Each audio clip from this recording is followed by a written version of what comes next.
For me, actually, for Steven, mas nakaka-relate ako sa character ni Celine. Tsaka ni Ivan eh. Kaya playing Steven, who is written to be very hateable.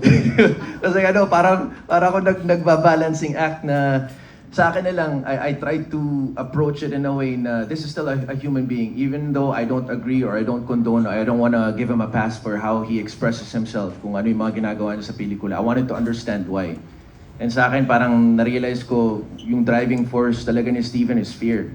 Fear and insecurity. Na just holding on to that image na nagiging mali na yung kung paano niya hinahandle, yung pagpapakita niya ng love niya na yun.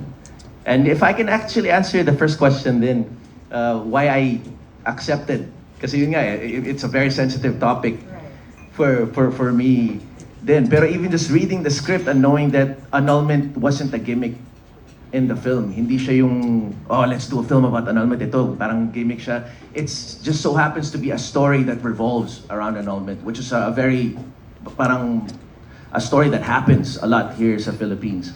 It's very messy, talagang magulo siya, time-consuming talaga. Yung iba nga, parang decades, hindi pa rin na-grant.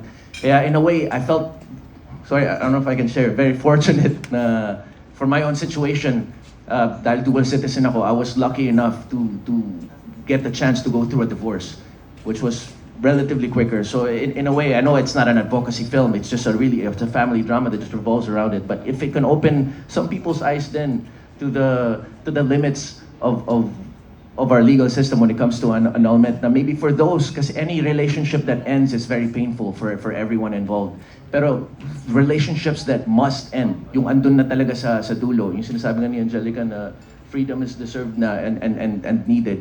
Sana there's an easier way to achieve that. Kaya I was very eager to accept the role.